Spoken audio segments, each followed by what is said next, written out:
హైవ్యూస్ లోకేష్, నేను మరలా చెప్తున్నా, ఒకనాడు ఈ మనిషిని చూసి చంద్రబాబు లాంటి వ్యక్తి ఏంటబ్బా ఇటువంటి అతను కొడుకు గారిని నిజంగానే అనుకున్నా. ఓపెన్గా అన్న సందర్భాలు కూడా ఈ రోజు లోకేష్ చూస్తుంటే చంద్రబాబుని మించిన తెలివి గలవాడు కనిపిస్తున్నాడు.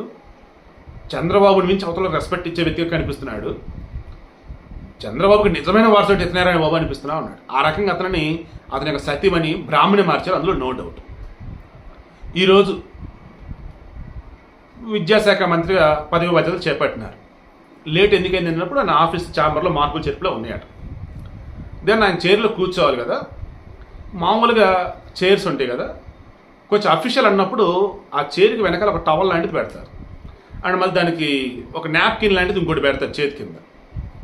ఈ మనిషి ఆ రెండు తీసేసి వద్దబ్బేలా ఎప్పుడైనా నార్మల్గానే ఉంచండి, నాకంటూ ప్రత్యేకత వద్దు, నా ఎదుట మనిషి కూర్చునే చైర్ ఏదైతుందో నాకు అటువంటిది అంతే అని అన్నాడు.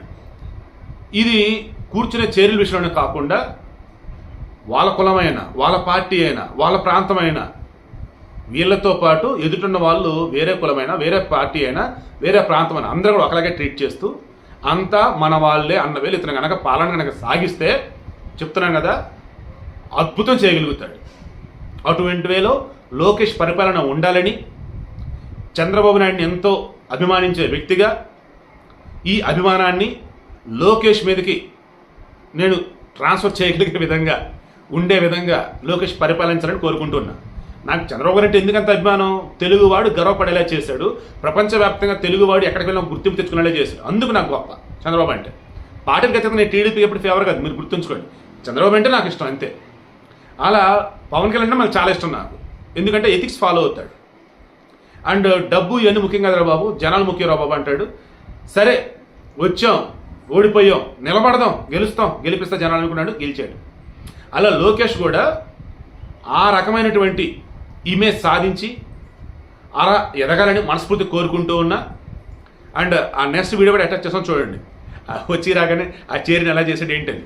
ఎందుకంటే మొన్న మధ్య కూడా బార్గేట్లు ఏవో పెట్టారు, పరదలేవో పెడితే ఏందబ్బా ఇది, మీరు ఇంకా జగన్మోహన్ రెడ్డి సీఎం అనుకుంటున్నారా ఏంది, మీరు ఇంకా ఆ గవర్నమెంట్ అనుకుంటున్నారా ఏంది, వద్దు ఈ బార్గేట్లు ఈ పరదాలు వద్దు.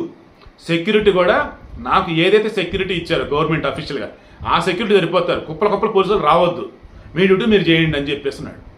సో సరికొత్త చరిత్ర అన్నది లోకేష్ రాస్తాడు, జనాలు రాసేలాగా ఇతని పరిపాలన ఉంటుందని కోరుకుంటూ ఉన్నాను.